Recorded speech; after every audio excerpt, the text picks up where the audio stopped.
안녕하세요. 건강 라이프 MC 박정현입니다. 우리는 일상생활을 하면서 어디에 부딪히기도 하고 또 긁히기도 하면서 몸에 이렇게 상처를 입게 되는데요. 이런 작은 상처들은 대부분 쉽게 낫기 때문에 많은 분들이 이런 상처들은 쉽게 생각하시고 또 별거 아닌 것처럼 넘기시는 경우가 많습니다. 하지만 이런 작은 상처도 있는 반면에 일상생활을 어렵게 하거나 또 목숨까지 위협할 수 있는 심각한 손상이라던가 상처가 있을 수 있는데요.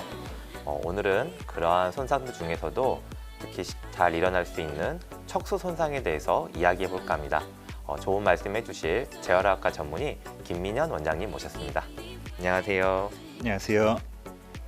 재활학과 전문의 김민현입니다. 말씀하신 것처럼 일상생활이나 생명활동에 위협이 될 수 있는 곳은 꾸준한 건강검진이나 그리고 치료를 통한 관리가 필요한데요. 뇌와 심장, 그리고 신경계 질환 등이 이에 해당하겠습니다. 그 중에서도 뇌와 몸을 연결하는 통로인 척추, 그 속에 있는 척수에 손상이 생길 경우 전신마비까지 이룰 수가 있는데요. 오늘 척수 손상 그리고 재활 과정에 대해서 알려드리도록 하겠습니다.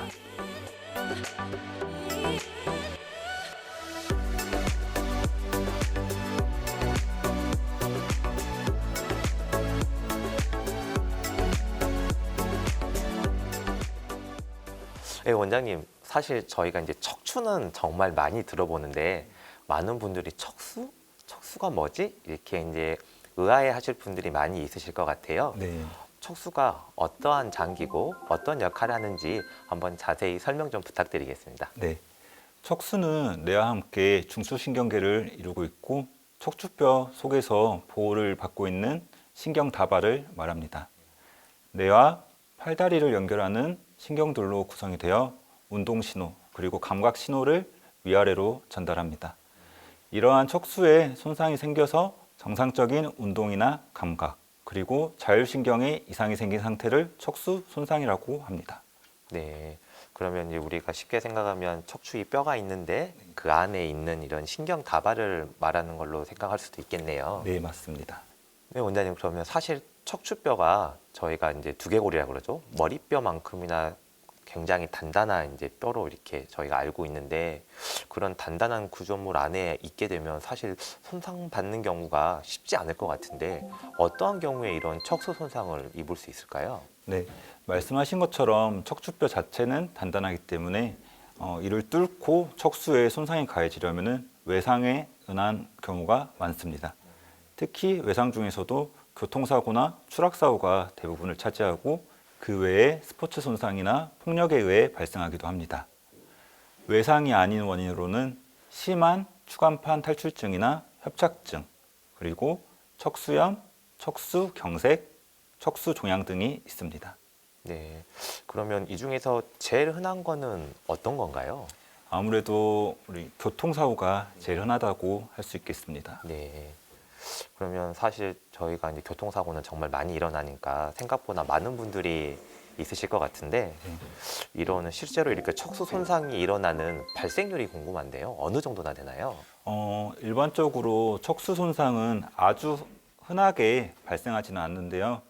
아쉽게도 척수 손상의 발생 빈도에 대한 국내 자료는 개별 병원이나 특정 지역의 소규모 자료만 존재하고 있고 국가 통계 자료와 같은 대규모 통계 자료는 존재하지 않습니다. 미국의 경우를 보면 1년에 100만 명당 약 54명 정도로 17,500명 정도에서 척수 손상이 발생한다고 알려져 있고 국민건강보험공단 자료를 보았을 때 우리나라에서는 2007년부터 2017년도까지 11년간 약 100만 명당 26.4명으로 발생 빈도를 보고하고 있는데 이는 미국이나 일본과 비교했을 때 현저히 낮은 수준입니다. 네. 그래도 사실 20% 이상이면 적은 수치로 느껴지진 않는데요. 이런 만일 이렇게 척수 손상을 받게 되면 증상들은 어떤 증상들이 발생하게 되나요? 손상 정도에 따라 다를 수 있는데 가장 중요한 건 하지마비나 사지마비와 같은 운동 기능의 장애, 그리고 손상 부위 이하의 감각 기능의 장애, 대소변 장애, 성기능 장애 등이 발생할 수가 있습니다. 또한 자율신경계의 이상으로 인해 기립성 저혈압이나 자율신경 반사 부전 등이 발생할 수 있고 상부 경수 손상 환자의 경우 호흡기에도 영향을 미칠 수가 있습니다. 네, 우리 원장님 말씀드리면 사실 저희 신경이 모든 몸에 가지 않는 부위가 없기 때문에 그 부위마다 하여튼 모든 문제가 발생할 수 있다는 말씀이시네요. 네, 맞습니다. 네, 그러면 사실 듣기에는 정말 심각하게 들리거든요. 사실 말씀하신 것처럼 뭐 위에 손상을 입으면 호흡이 안 될 수 있고 아래가 다치면 뭐 움직이지 못할 수 있고 뭐 대소변도 안 될 수도 있고 네. 여러 가지 문제들이 생길 수 있는데 그럼 이런 건 진단은 어떻게 하나요? 먼저 신체 검사를 통해서 팔다리의 운동이나 감각 기능을 평가하고 그리고 항문 주변의 감각, 구회면체 반사 등을 저희가 검사를 합니다. 외상성 척수 손상이 의심되는 경우는 이제 단순 엑스레이 촬영보다는 우리 CT 검사를 통해서 골절이나 탈구를 확인할 수가 있고 또 척수 손상이나 인대 손상을 보기 위해서는 MRI 촬영을 우리가 시행합니다. 재활학과적으로는 신경전도 검사, 근전도 검사, 그리고 체성감각 유발 전이 검사 등을 시행하고 있습니다. 네. 그러면 어쨌든 신경의 이런 부분들도 검사를 하고 또 그런 신경들이 기능이 정상적으로 되는지 여러 가지 검사들을 다 하게 되네요. 네. 그러면 만일 저희가 이제 사실 뭐 심근경색 같은 것도 다치면 골든 타임이라 그러잖아요. 네. 어떤 시간 안에 치료를 받아야 이제 예후가 좋은 걸로 되어 있는데 척수 손상도 어떤 손상을 받고 나서 이런 치료까지 어떤 골든 타임이 따로 있을까요? 척수 손상 후에 첫 2, 3개월간의 운동 기능 회복이 상대적으로 빠르다고 알려져 있고 그 이후에도 더디지만 6개월 정도까지는 회복이 진행되는 것으로 알려져 있고요. 그리고 회복이 될 수 있는 기간이 개인마다 달라서 단정 지을 수는 없지만 일단은 2년까지를 회복이 이루어질 수 있는 기간으로 봅니다. 네. 따라서 조기에 적극적인 재활 치료를 받는 게 환자분에게는 도움이 되겠습니다. 네. 어쨌든 괜찮다고 이렇게 두신 것보다는 적극적으로 재활 치료를 빨리빨리 받으시는 게 예후 면에서 훨씬 좋겠네요. 네, 맞습니다. 그러면 이제 사실 뭐 경우마다 다 다르겠지만 네. 이런 척수 손상을 받고 나서 사실 재활 치료가 어떻게 진행되는지 많이 궁금해 하시는데요. 네. 이런 재활 치료는 어떻게 진행이 될까요? 네. 우리 척수 손상 환자의 재활 같은 경우는 정확한 평가에서부터 시작합니다. 운동신경 손상 부위를 기준으로 해서 이 환자가 재활 치료를 진행했을 때 회복될 수 있는 기능을 정하고 이걸 또 기준으로 해서 치료 목표를 설정합니다. 재활 치료는 일반적으로 운동 치료와 작업 치료로 나눌 수 있는데요. 운동 치료 같은 경우에는 매트, 이동 훈련부터 시작해서 기립, 휠체어 훈련, 그리고 가능한 경우는 보행 훈련까지 진행을 합니다. 척수 손상 환자의 작업 치료 같은 경우는 우리 일상생활 동작 훈련이라든지 상지 근력 강화 운동 위주로 진행을 합니다. 원장님이 말씀해 주신 이 치료를 보니까 어떻게 보면 이제 움직임을 가능하게 하는 훈련도 하고 일상생활하는데 이제 문제가 없으시도록 이런 생활에 관련된 운동들도 이렇게 치료를 같이 해주시는 거네요. 네, 맞습니다. 그러면 이제 사실 이제 저희가 간혹 보면 이제 거동이 가능하신 분들도 있지만 베드에 그대로 누워 계신 채로 오신 분들도 꽤 많이 있으시거든요. 네. 그렇게 거동이 힘드신 환자분들은 어떻게 치료를 받게 되나요? 네, 말씀하신 것처럼 이제 같은 완전 손상이라고 하더라도 발생한 부위에 따라 우리가 기능적 회복을 다르게 예상할 수 있기 때문에 먼저 경수, 흉수, 요수 손상으로 나누는 게 필요합니다. 네. 경수 손상 환자분들 같은 경우에는 하지마비뿐만 아니라 상지 기능도 떨어지게 되고 하부 흉수 환자나 요수 손상 환자분들 같은 경우는 하지마비가 두드러집니다. 휠체어에서 독립적 생활을 할 수 있는 제7 경수 손상 환자를 기준으로 그보다 위 부위에 손상이 있는 분들은 이제 보호자에 대한 의존도를 낮추고 동시에 보호자의 노력 정도를 감소시킬 수 있는 방향으로 치료를 진행합니다. 아까 그 부위보다 더 낮은 이제 단계의 환자분들 같은 경우는 수부 기능뿐만 아니라 휠체어 활동 그리고 보행 훈련까지 진행을 하게 됩니다. 어쨌든 그 손상의 위치에 따라서 마비 정도가 조금씩 다르시기 때문에 그에 따라서 이제 치료가 조금씩 달라지겠네요. 네, 맞습니다. 네. 이제 사실 척수 손상 환자 같은 경우에는 아까 말씀하신 것처럼 보행도 어렵고 움직임도 장애가 있고 이렇게 움직임이 자유롭지 않다 보니까 근육 같은 것도 잘 우리가 뭐 굳는다 그러죠. 왜 그런 것들도 있어서 그 다른 질병이나 합병증 같은 것도 많이 생기실 수 있을 것 같은데 네. 어떤 합병증이 올 수 있을까요? 이제 마비가 있는 환자분들 같은 경우에는 몸을 자유롭게 움직이는 게 어렵고 또 한 자세로 계속 있는 시간이 많기 때문에 욕창이라든지 요로 감염, 그리고 기립성 저혈압, 폐렴 등 호흡기계 합병증도 생길 수가 있습니다. 그렇다면 이제 이런 합병증이 생기지 않도록 신경을 많이 쓰실 것 같은데요. 네. 이런 거를 막을 수 있도록 노력할 수 있는 방법들에는 어떤 것들이 있을까요? 이제 먼저 욕창 먼저 설명을 드리면은 욕창 같은 경우에는 이제 우리 꼬리뼈나 엉덩이 그리고 발 뒤꿈치 같이 욕창이 자주 생길 수 있는 부위가 있는데 그 부위를 수시로 살펴보는 게 필요합니다. 그리고 침상에 계신 분들 같은 경우는 이제 2시간마다 체위 변경을 시행하고 휠체어는 30분 이상 타지 않도록 설명을 드립니다. 다음으로 요로 감염 같은 경우는 이제 적절한 수분 섭취와 그리고 소변을 통한 배출이 필요한데요. 자가 배뇨를 하실 수 있는 분들 같은 경우는 이제 배뇨를 하신 후에 잔뇨량 검사를 해서 그 양이 100cc 이상이다 하면 우리가 약물 치료를 고려해 볼 수가 있고요. 그리고 자가 배뇨를 하실 수 없는 분들 같은 경우에는 이제 환자의 기능적 상태에 따라서 청결 간헐 돈요법이라든지 유치 돈요법을 사용하기도 합니다. 예, 원장님 이제 말씀 들어보면 이렇게 사실 욕창이라는 게 계속 누르고 있어서 네. 이제 그러는 거기 때문에 말씀해 주신 것처럼 이렇게 몸을 움직여주면서 그걸 좀 예방하면 될 것 같고요. 요로 감염의 경우도 아까 이제 말씀이 좀 시청자분 어려울 수도 있을 것 같아서 네. 쉽게 말하면 소변줄이라 그러죠. 예, 그 이제 자발 배뇨가 안 되시는 분들은 그런 관을 이제 일시적으로 사용하거나 네. 좀 지속적으로 이렇게 관을 끼워 놓는 네. 그런 것들을 사용해서 이제 그런 요로 감염을 예방한다고 이렇게 생각하면 될 것 같습니다. 네, 맞습니다. 그러면 또 다른 부분들도 있을 것 같은데요. 네. 이제 다음으로 우리 기립성 저혈압에 대해서 설명을 드릴 건데 이제 환자분들 같은 경우가 이제 오래 누워 있다가 일어날 때는 절대로 급하게 일어나지 않고 서서히 적응시키면서 일어날 수 있도록 해야 하고 우리 압박 스타킹이나 또 경사대에서 하는 훈련들이 환자분들에게 도움이 될 수가 있습니다. 마지막으로 폐렴을 봤을 때 상부 경수 손상 환자분들 같은 경우는 호흡에 관여하는 근육도 마비가 생겨서 호흡 기능이 떨어지기 때문에 이를 유지하기 위해 들여 마시는 훈련과 내쉬는 훈련은 꾸준히 진행해야 합니다. 일반적으로 그 흡입용 호흡 훈련기는 쉽게 구입할 수가 있고 또 우리가 엠브백을 통해서 산소 주입 또 기침하기 훈련 등이 환자분한테 도움이 되겠습니다. 네. 어쨌든 제가 생각하기에 폐렴이 항상 가장 큰 문제가 되는 경우들이 많기 때문에 아까 말씀해 주신 뭐 기침 훈련이라던가 그런 이렇게 호흡할 수 있는 그런 기능 훈련 같은 게 좀 중요할 것 같네요. 네, 맞습니다. 그러면 이제 많은 분들이 이렇게 치료하면 완치될 수 있나? 사실 이런 걸 많이 궁금해 하시거든요. 네. 이런 훈련 등을 통해서 완치가 가능할까요?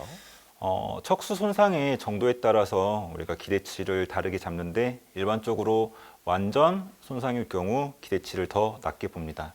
완전 손상과 불완전 손상은 미국 척수 손상학회의 장애 정도를 기준으로 해서 A에서 E까지 5단계로 나누는데 A로 갈수록 더 심하다고 보시면 됩니다.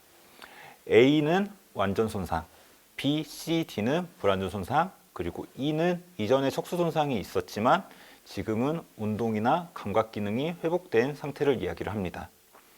우리 완전 손상 환자가 불완전 손상으로 진행하는 경우는 약 10에서 20% 정도로 알려져 있고 처음에 평가를 했을 때 장애 정도가 C인 환자가 우리 사회적 보행을 회복할 확률은 75% 정도, D였던 환자는 95% 정도로 보고 있습니다. 그러면 이제 원장님 이런 사실 척수 질환 환자분들 재활을 하는 어떤 목표가 있을 것 같은데요. 네. 치료의 궁극적인 목표는 어떻게 될까요? 손상 정도에 따라서 우리가 척수 손상 환자의 목표를 다르게 잡을 수가 있는데요. 먼저 불완전 손상 환자분들 같은 경우에는 아무래도 보행을 회복하는 게 가장 큰 목표가 되겠습니다.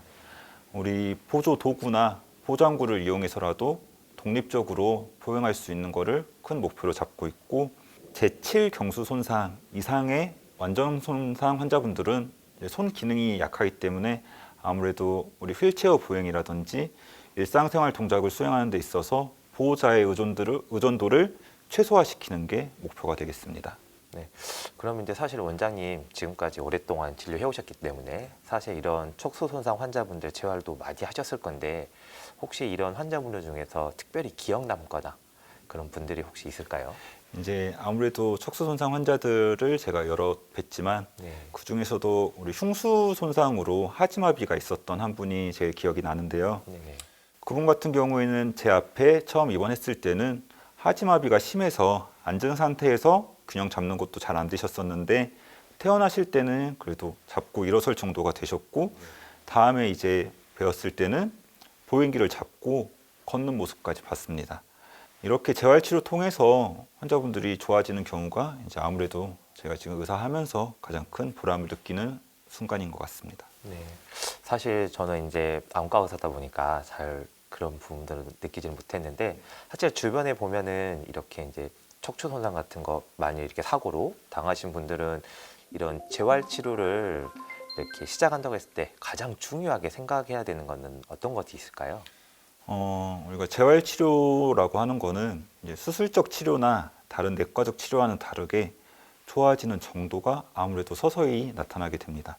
따라서 치료 시간이 길어지기 때문에 환자분들뿐만 아니라 보호자분들까지 지치는 경우가 많은데요.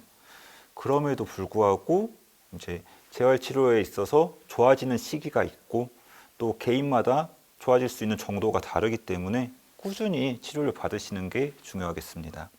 가족분들이나 주변 분들이 꼭 환자에 대한 지지를 해주시면 도움이 되고 또 필요시에는 상담이나 약물 치료가 도움이 될 수 있겠습니다. 네. 그러면 이제 사실 이렇게 이제 입원해서 재활 치료가 어느 정도 끝나고 퇴원을 하더라도 항상 관리도 해주고 주의도 많이 필요할 것 같은데요. 이런 척수 손상이 있었다가 치료받고 퇴원한 환자분들이 주의해야 될 점들은 어떤 것들이 있을까요? 아까 말씀드렸던 것처럼 욕창이나 요로 감염 그리고 폐렴과 같은 합병증 예방이 아무래도 중요하겠고요. 그리고 병원에 계실 때는 저희 의료진들이 항상 가서 볼 수가 있지만 퇴원하신 후에는 매일 관찰할 수가 없기 때문에 병원에 꼭 오셔야 되는 상황을 환자분이나 보호자분들이 인지를 하고 계셔야 됩니다.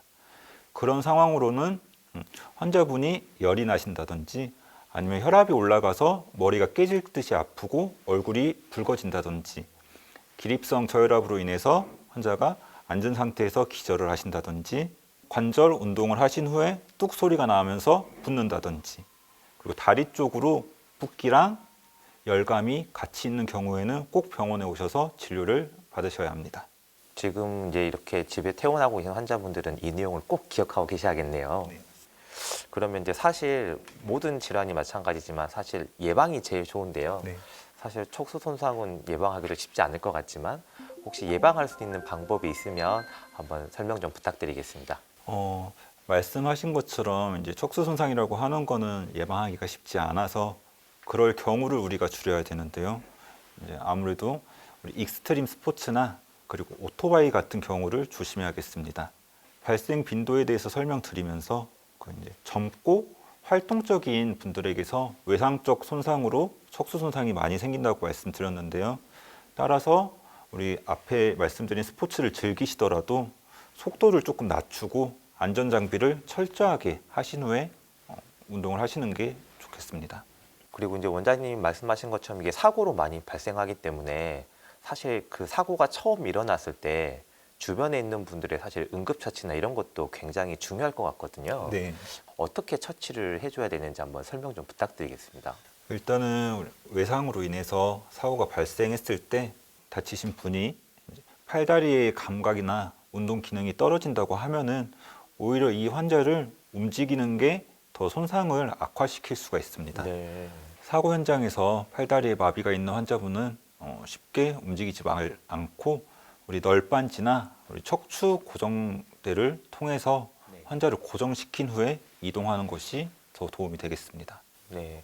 어쨌든 뭔가 이렇게 힘들다고 해서 뭔가 처치를 하기보다는 그대로 두거나 아니면 이렇게 고정을 해주면서 의료진이 올 때까지 기다리는 게 가장 중요하겠네요. 네, 맞습니다. 고정이 제일 중요합니다. 네.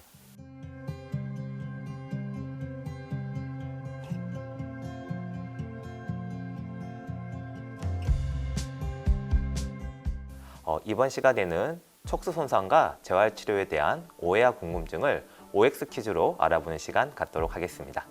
네, 원장님 질문 드리겠습니다. 네.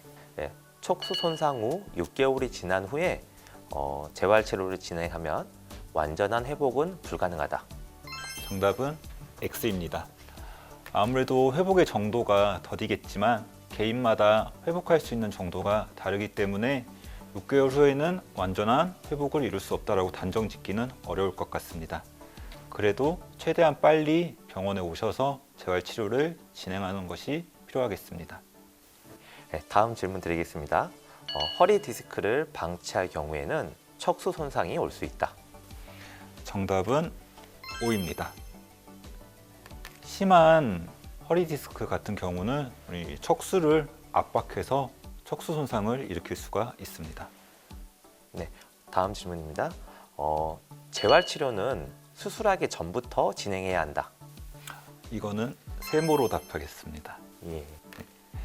일반적으로 수술적 치료가 필요한 척수 손상인 경우는 고정이 중요하고 그리고 수술적 치료는 아무래도 응급하게 진행되는 경우가 많기 때문에 보통 수술적 치료가 끝난 후에 재활 치료를 진행하게 됩니다.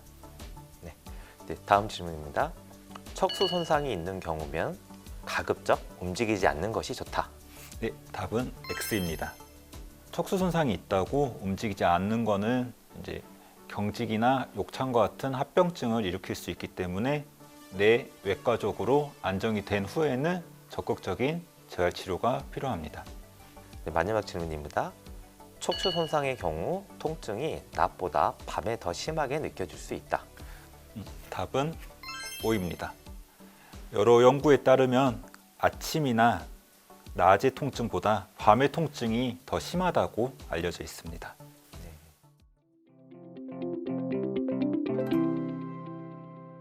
네, 저희 일반적인 다른 질환들은 건강검진이나 또 추적 검사를 통해서 예방할 수 있는 부분이 어느 정도 있는데 이런 척수 손상의 경우에는 보통 갑작스런 사고로 인해서 모든 것을 잃어버리기 때문에 더 위험한 것 같습니다. 여러분, 안전 또 안전입니다. 과도한 운동은 피해 주시고 또 무리한 스포츠도 적당히 해주시는 게 좋을 것 같습니다. 원장님, 마지막으로 시청자분들에게 당부 한 말씀 부탁드리겠습니다. 네, 말씀하신 것처럼 척수 손상은 아주 흔하지는 않지만 언제든지 본인에게도 생길 수 있다는 것을 알았으면 좋겠습니다. 오늘 함께한 시간이 여러분의 척수 손상의 이해에 대해 조금이나마 도움이 되었으면 하는 마음입니다. 비외상성 척수 손상의 경우 시간 경과에 따라서 서서히 악화되는 게 특징이고 그리고 이는 운동이나 감각 그리고 대소변 장애 등을 동반하기 때문에 이러한 증상이 있는 경우는 병원에서 진료와 검사를 꼭 받으시길 바라겠습니다. 네, 지금까지 재활학과 김민현 원장님과 척수 손상과 재활 치료에 대해서 이야기 나눠봤습니다. 쏟아지는 건강 정보 속에서 꼭 필요한 정보만 전달하는 건강 라이프. 다음 이 시간에도 건강 전문가와 찾아뵙도록 하겠습니다. 감사합니다. 감사합니다.